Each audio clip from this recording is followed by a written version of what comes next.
Para finalizar, vamos a ver ahora el tratamiento.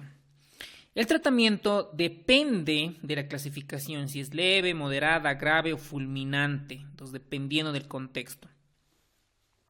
Como es una enfermedad del sistema inmunológico de una respuesta inapropiada hacia las células, a los enterocitos y a las bacterias que le desencadenó, pues por lo tanto lo vamos a usar antiinflamatorios. Y principalmente vamos a usar la sulfasalacina, es lo que está indicada. Esta sulfasalacina pertenece al grupo de las sulfonamidas porque contiene azufre y es un derivado de la mesalacina, ¿ok? Esta mesalacina, recordemos que es el ácido 5-aminosalicílico, ¿vale?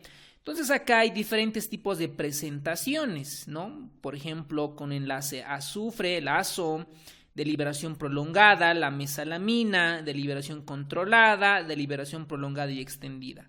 Cada uno de estos van a tener sus formulaciones y van a actuar en diferentes puntos estratégicos. Principalmente, por ejemplo, si yo quiero usar para la enfermedad de Crohn, debo de ver cuál de estos medicamentos va a actuar en el ilion, porque recordemos que es la que más está afectada. Entonces van a estar de la mesalamina, tanto en sus dos presentaciones y las dosis que están recomendadas. Acá lo que debemos tener claro es sus reacciones adversas. Principalmente están destacadas las erupciones, la fiebre, la hepatitis, la agranulocitosis, la neumonitis por hipersensibilidad, la pancreatitis, el empeoramiento de la colitis y anomalías reversibles en los espermatozoides. Ustedes recuerdan esta clasificación, ¿verdad?, de la colitis ulcerativa, la leve y la moderada. Aquí, pues, con la frecuencia cardíaca y la temperatura, ya podemos tener con estos dos parámetros darnos cuenta si se trata de una enfermedad leve o grave. Entonces, por ejemplo, para una enfermedad leve, moderada, digamos, con afectación solo con proctitis, esto ya diagnosticado por endoscopía, el tratamiento es supositorios de 5-ASA, del ácido 5-aminosalicílico, supositorio simplemente. Pero cuando ya hay un componente de sigmoiditis visto por endoscopía, ahí están recomendados los enemas de este 5-ASA. Pero si está además afectada la colitis del lado izquierdo, una colitis extensa o pancolitis, además del 5-ASA rectal supositorios, se deben usar enemas de esteroides. Pero existen también colitis ulcerativa grave, como vimos en este caso, que tenga movimientos intestinales más de 6 por día, que esté taquicárdico, que tenga una temperatura más de 37.5. Ahí lo que está recomendado, lo que nos muestran, es que está indicado el uso de glucocorticoides orales y dosis altas de 5-aminosalicílico y otros tópicos y esteroides. Básicamente esteroides vía oral, ¿no? Y si hay datos, por ejemplo, de compromiso séptico, recién están indicados los antibióticos, sobre todo en toxicidad sistémica. Acá tenemos algunos preparados que ya lo vimos.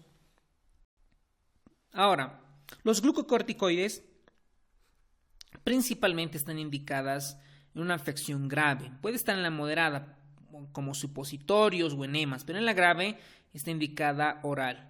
Y la dosis que nos recomiendan es de prednisona 60 miligramos día para la colitis ulcerativa.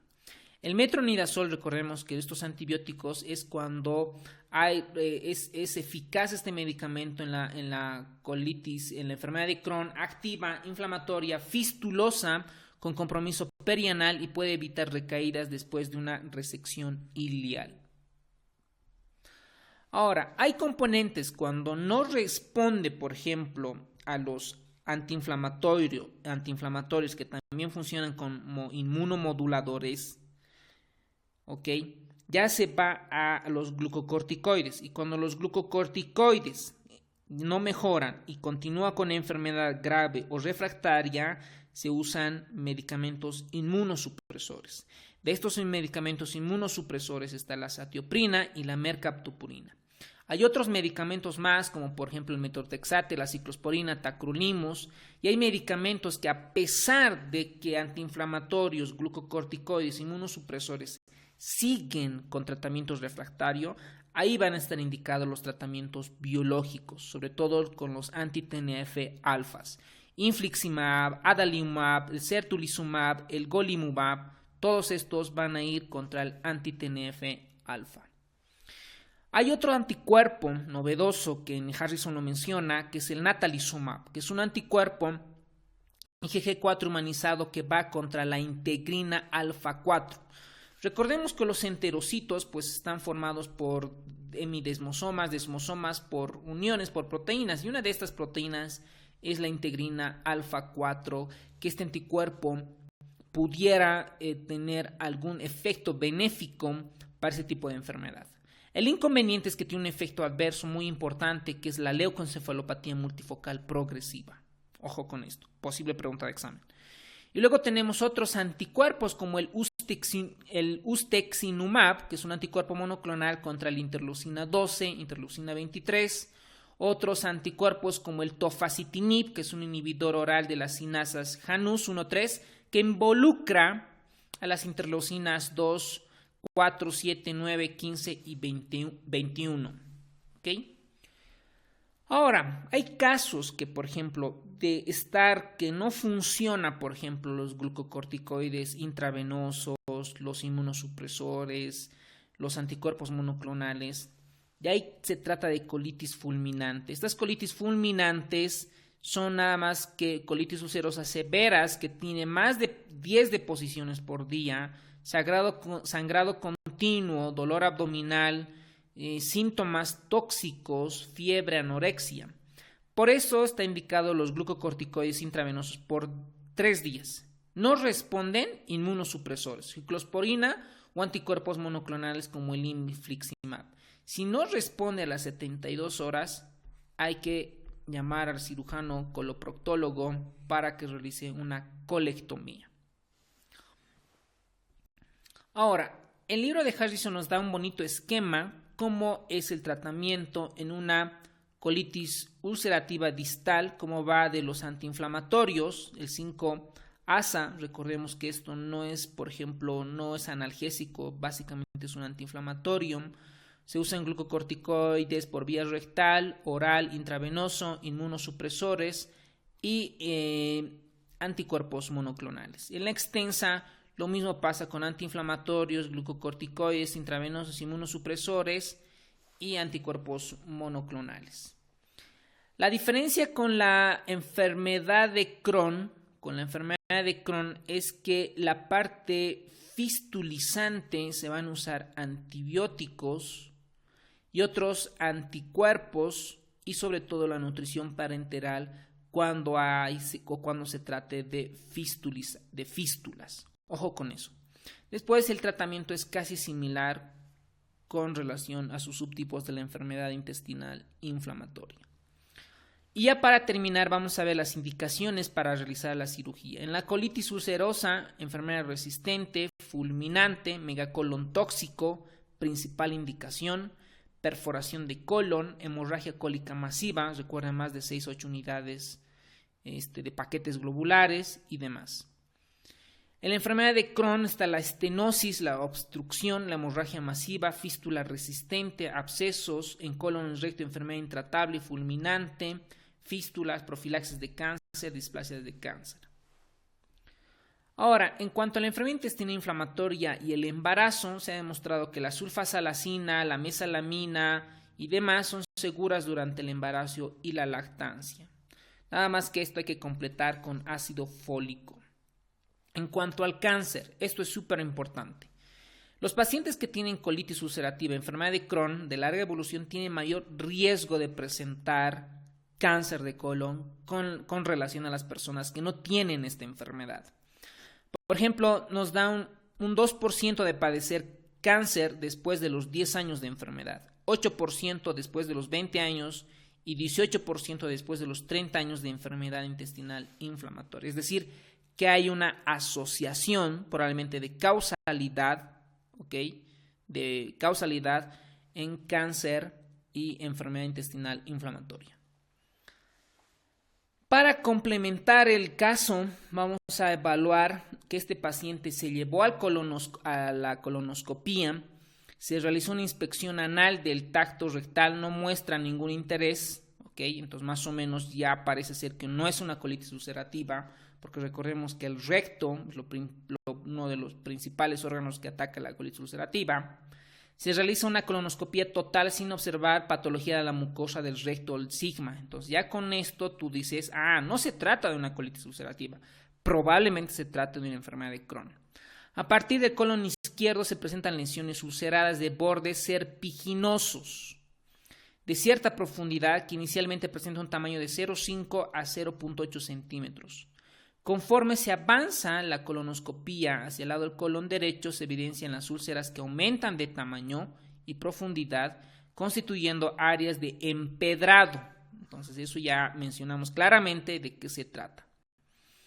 Condicionando a cercanías del polo se cala una estenosis parcial inflamatoria. Estenosis. ¿Okay? Empedrado. Primero aquí ya nos dan un dato. Serpiginoso. No afecta a la región del recto. Estenosis, el signo de la cuerda que ustedes recuerdan que habíamos visto. Se toma biopsia y esto es lo que vamos a ver, donde se llega a la conclusión que se trata de una ulceración e inflamación aguda y crónica compatible con enfermedad intestinal inflamatoria crónica del tipo de enfermedad de Crohn con actividad severa.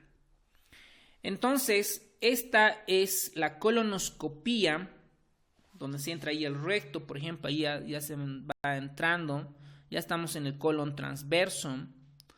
Entonces, cada vez que se va entrando al colon transverso, ya vamos al ángulo hepático, y donde ya se evidencian las lesiones eritematosas, ulcerativas, miren ahí el sangrado, con datos de exudado blanquecino y probablemente allí, cuando ya estamos entrando al ciego, cercanía al ilion, y probablemente se evidencie, miren, mayor inflamación, mayor exudado y probablemente una estenosis, ¿no? Es inflamación crónica que lleva a una estenosis.